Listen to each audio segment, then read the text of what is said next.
काय कधी का आता ठरलं का?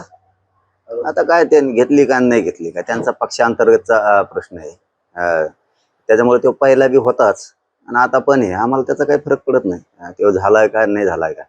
पण एक गोष्ट मात्र खरी आहे की अजितदादाला हे असले इगार का सुस्तीत कळत नाही की इतक्या जातीवादी लोक पोसायचे आणि राज्यात जातीय तणाव निर्माण करायचा हे अजितदादांना का कळत नाही. आणि त्याचबरोबर अजितदादांचे जे आमदार आहेत सगळे मंत्री आहेत यांना बी का लक्षात येत नाही की तुमच्या मतदारसंघातले म्हणजे जे अजितदादाचे राज्यातले आमदार आहेत मंत्री आहेत त्यांच्या मतदारसंघात जे मराठ्यांचे पोर आहेत त्यांना आरक्षणामुळे नोकऱ्या लागणार आहेत, शिक्षण मिळणार आहेत, राज्याच्या केंद्राच्या योजना मिळणार आहेत, सुविधा मिळणार आहेत, नेमक्या त्याच मिळू नयेत म्हणून तो हमेशा विरोध करतो मराठा समाजाला, मराठा समाजाच्या आरक्षणाला. हे जातीवादी लोक पोसायचं हा काय प्रकार आहे अजितदादाचा. कारण तुम्हाला याच्यातलं सांगतो की अजितदादांना याचे खूप मोठे परिणामाला सामोरं जावं लागणार आहे. अजितदादा प्रत्येक वेळेस प्रचंड मोठी चूक करतायत. कारण याला मंत्रिपद दिलं म्हणून म्हणत नाहीत आम्ही, कारण हे जातीवादी असणारे लोक पोसायचं काम कोण करतंय तर फक्त अजितदादा. का करतायत हे कळत नाही. मराठा समाजाच्या लेकराला कुठंतरी आशा लागल्या होत्या की अजितदादा आहे, शिंदेसाहेब आहेत, की आरक्षणाचा कुठं फाटा बसणार नाहीये. परंतु जे आरक्षणाला विरोध करते त्यालाच दिलं जातं हमेशा हमेशा. म्हणजे याचा अर्थ असा होतो की जातीवादी लोक पोचण्याचं काम जाणून बुजून अजितदादा करतायत का अशी शंका यायला लागली. पण मला याच्यात असंही वाटतं परत पुन्हा तात्पुरता आनंद दिला असेल एखाद्या वेळेस जिल्हा परिषद पंचायत समिती आल्या जरा त्याचे 4-5 माकडं जर नाराज होते तर मग आता थोडाफार गुलाल फिलाल उधळते, 2-4 फटाकडे फिटाकडे ते लवंगी फटाकडे वाजिते ते थोडे फुसके आणि थोड्याफार उड्या आणते तात्पुरतं म्हणले असते त्या जिल्हा परिषदेला तेवढंच इवळायचं नाही. मग मुलीतील उड्या हाणून द्या ढोलं फिलं लावून.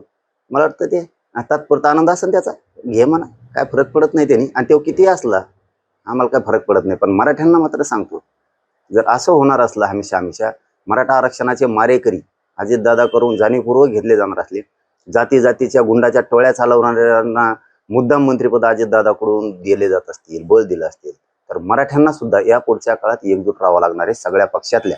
कारण जरी अजितदादाचे मंत्री आमदार असले तरीही त्यांच्या मतदारसंघातल्या मराठ्यांना आरक्षणाची गरज आहे.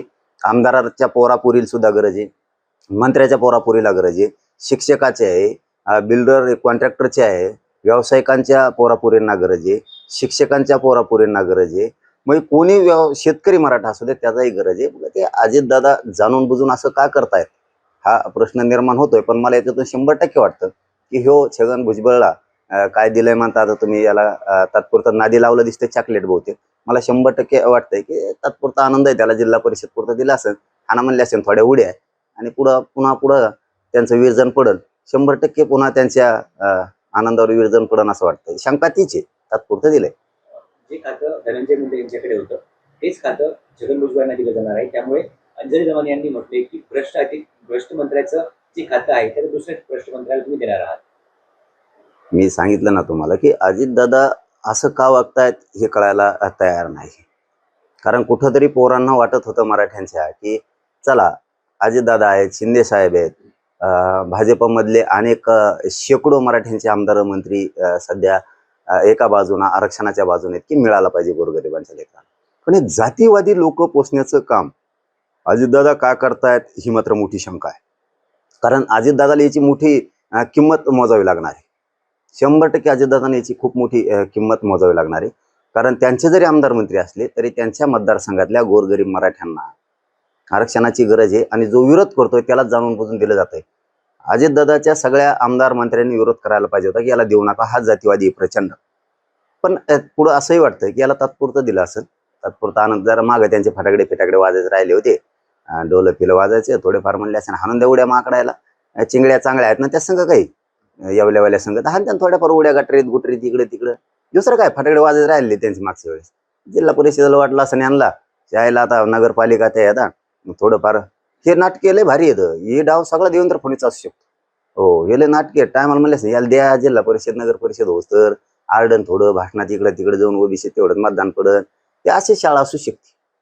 देवेंद्र फडणवीस काही ना काही सहभाग असतो, काही ना काही नाही 100% असू शकतो. काही ना काही नाही ते. आता ह्या आठवड्यात असं ऐकायला येते की सगळ्या मंत्र्यांनाच फडणवीस साहेबांनी स्वतःचे ओएडी दिलेत. कारभार बघायला म्हणजे यांचं काही चलत नाही. लय दशा झाली भाऊ यांची. तुम्हाला जर नाव सांगायला ठरलं ना, राजेशाहीत वागलेले लोकांची सुद्धा दशा झाली. हे बघा, राजेशाहीत हाटच होते अशोकराव चव्हाण साहेब, मुख्यमंत्री होते. दशा काय आहे? नारायण राणे साहेब मुख्यमंत्री होते, काय दरारा होता, काय दशा आहे आता. विखे पाटील साहेब, असे कित्येक सांगू तुम्हाला नाव, शेकोडाने असते. हे 2-3च घेतलेत म्हणजे हे 2-3 नाहीत. चांगले चांगले मुख्यमंत्री निलंगेकर, आमचे राणासाहेब, कितीक नावं सांगत मला काही कळत नाही. असे की किती मोठमोठाले घराणे होते, काय दशा केली त्यांनी. म्हणजे मराठे द्वेष आणि मराठे संपवण्याचा विडा हे फडणवीसने घेतलेला आहे. आणि हे मात्र मराठ्यांच्या सगळ्या पक्षातल्या आमदार मंत्र्यांना कळलं गरजेचं. खूप येत अशा, ते मान्य नाही करणार, कारण तिथं राहायचंय, मंत्रिपद घेतलंय, आमदारकी मिळाली, ते मान्य नाही करणार. मी जे बोलतोय, पण मनातली मनात छातीवर हात ठेवून ते त्यांना विचारा, किंवा ते मनातली मनात 100% म्हणत असेल हाय ते सगळं खरं आहे. एवढे मोठमोठाले लोक आहेत, ते लहान नाही आहेत. चव्हाण साहेब असतील, राणे साहेब असतील, विखे साहेब असतील, हे राणा असतील, कित्येक, मी तर म्हणतो मला कित्येक नाव घ्यायचं तुम्हाला यादीच देतो उद्या. हे ते निलंगेकर घराणं असेल, यांची काय काय काय दरारा होता, काय दशा करून ठेवली ह्या माणसानं मराठीची. आम्हाला ते दुःख वाटतंय, त्यांना चिडवत नाहीयेत आम्ही. यांनी म्हणजे सगळे खुटीला मानलेत. आणि ही द्वेष मात्र सगळ्यांनी ओळख केला पाहिजे. शिंदे साहेब सुद्धा चालून द्या ना. शिंदे साहेब बघा इथे आलेत, मी कित्येक नावं सांगू म्हणतो ना तुम्हाला. म्हणजे ज्या माणसानं फडणवीसला प्रवाहात आणलं, राजकारणातून पूर्ण फडणवीसचा रस्ताच बाजूला सरकारला होता, त्या शिंदे साहेबाला सुद्धा आज त्यांनी क्रॉस करून टाकलं. म्हणजे काम झालं की वापरून फेकून देणारा माणूस म्हणजे फडणवीस. भुजबळांची वर्णी लागते धनंजय मुंडेंच्या जागी, आपली पहिली प्रतिक्रिया. मला तर हे शब्दच आता कळत नाहीत. वर्णी लागते, अमुक गेले, तमुक आले, म्हणजे एक भ्रष्ट गेला आणि दुसरा भ्रष्ट आला. तर ह्याला काय म्हणायचं आणि या राजकारणाला काय म्हणायचं हेच आता कळत नाहीये. आणि लढायचं ते कशासाठी आता असा प्रश्न पडलाय मला. म्हणजे भुजबळांविरुद्ध एवढं टोकाचं लढले, अगदी चीफ जस्टिस पुढे स्वतः कोर्टात उभं राहून लढले, तेव्हा ते जेलमध्ये गेले. त्यांच्या विरुद्ध FIR होऊन 2.5 वर्ष जेलमध्ये होते. त्यानंतर महाराष्ट्र सदन घोटाळा संपला म्हणून जाहीर केलं. त्यांच्या विरुद्ध हायकोर्टात लढले. 5 जजेसनी नॉट बिफोर मी केलं तेव्हा सुप्रीम कोर्टात गेले.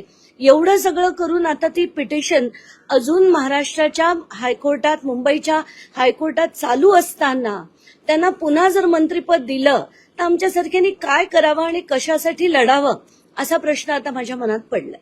तुम्ही एक प्रश्न उपस्थित केलाय, सभ्य माणसं मिळत नाहीत का राजकारणात? नाही, खरंच मला हा मोठा प्रश्न पडतोय की यांच्याकडे चांगली माणसं नाहीत का. म्हणजे एक धनंजय मुंडे ज्यांनी इतकं जसं जे कृत्य केलं आणि त्या कराड सारख्या लोकांना मोठं केलं, एवढं सगळं असताना सुद्धा त्याला हटवल्यानंतर पुन्हा आमच्या डोक्यावर आणून जर भुजबळांसारख्यांना थोपवलं, त्यांना काय म्हणायचं. हे राजकारणात यांच्याकडे आता चांगली माणसं उरलीच नाहीयेत का असा प्रश्न पडतो मला. सुरुवातीला तुम्ही धनंजय मुंडेंच्या विरोधात आवाज उठवला, त्याच्यापूर्वी छगन भुजबळांच्या विरोधात आवाज उठवला होता. बीडमध्ये राजकारण संपत नाही किंवा तिथली गुन्हेगारी संपत नाही, परत नवीन एकंदरीतच भुजबळ येत आहेत त्याच जागी आणि त्याच पदावरती. नाही, आता काही दिवसांपूर्वी ना एक फोटो आला होता ज्याच्यात फडणवीस असे मध्ये बसले होते आणि दोन्ही बाजूला मग त्याच्यात अशोक चव्हाण होते, नारायण राणे होते, भुजबळ होते, अजित पवार होते, प्रफुल्ल पटेल होते, असे सगळे लोक बसलेले दिसले. आणि मला तेच फडणवीस ह्या सगळ्या लोकांच्या विरोधात काय काय त्यांची विधानं होती आणि ते कसे कसे लढले ते 2011 पासूनचे फडणवीस आठवले. आणि आता त्यांच्याच बरोबर बसून सरकार बनवतायत, त्यांनाच बरोबर घेऊन सरकार चालवतायत. मला हसावं का रडावं आता असा प्रश्न पडलाय. सुरुवातीपासून आपण बघतोय मुख्यमंत्री देवेंद्र फडणवीस आणि स्वतः गृहमंत्री नेहमी भ्रष्टाचाराच्या विरोधात ते बोलतात की भ्रष्टाचार मी सहन करणार नाही. मग दोन भ्रष्टाचारी मंत्री किंवा एकंदरीत एकाच्या ऐवजी दुसरी ला मंत्रिपद देणं किंवा त्याचा शपथविधी करणं कितपत संयोगी आहे? नाही, मला तोच प्रश्न पडलाय की हे जे सरकार जेव्हा 2014 पासून आलं, म्हणून मी आजच्या माझ्या ट्विटमध्ये ते देखील टाकलंय की आपल्याला काय सांगितलं गेलं होतं, कसली आश्वासनं दिली होती. बहुत हो गई भ्रष्टाचारियों की मार, अब की बार मोदी सरकार, भ्रष्टाचारियों पे कारवाई के लिए इस बार 400 पार वगैरे वगैरे जी त्यांची विधानं होती. आणि हेच फडणवीस आणि त्यांचे सहकारी किरीट सोमय्या जेव्हा लढत होते या सगळ्यांविरुद्ध, ते गेले कुठे आणि काय चाललंय हे.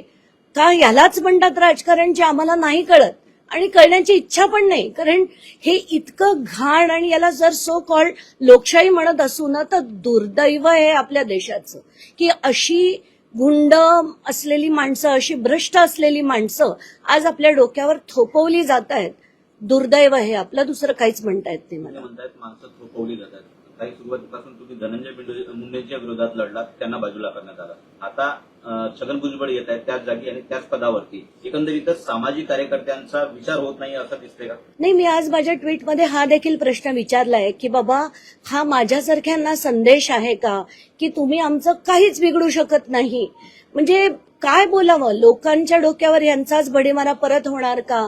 असे अनेक असंख्य प्रश्न माझ्या डोक्यात आज आहेत. आणि सकाळपासून म्हणजे मी 4:30ला आज झोप गेली, त्याच्यानंतर झोपच आली नाही. कारण काय म्हणावं या लोकांना, किळसवाणे राजकारण आहे. मुख्यमंत्री फडणवीस जे स्वतः गृहमंत्री आहेत, ते नेहमी भ्रष्टाचाराच्या विरोधात बोलतात किंवा भ्रष्टाचार सहन करणार नाही असं म्हणतात. या नाही, मी तुम्हाला इथे थांबवते. असं फडणवीस पूर्वी म्हणायचे. आताचे फडणवीस आणि पूर्वीचे फडणवीस फार वेगळे व्यक्ती आहेत असं मला वाटतं. तर एकंदरीतच या सरकारच्या डोकं ठिकाणावर आहे की नाही अशी म्हणायची वेळ आली आहे का? नक्कीच. मला तर कळत नाहीये की आपण आपल्या देशाला कुठच्या दिशेने घेऊन जातोय. आणि मी एकदा मागे फडणवीसांना एक मेसेज केला होता की you are doing a major disservice to the nation. आणि आज मला त्यांना ते परत म्हणावं असं वाटतंय की you are doing a major disservice to the nation. तरी तुम्ही महाराष्ट्र टाइम्सवर लाईव्हवर गृहमंत्री आणि छगन भुजबळांसोबत संवाद साधायचा असेल तर काय सांगा? मला बिलकुल त्यांच्याशी कुठलाही संवाद साधायचा नाही, कारण हे सगळे जण या संवादाच्या पलीकडचे आहेत.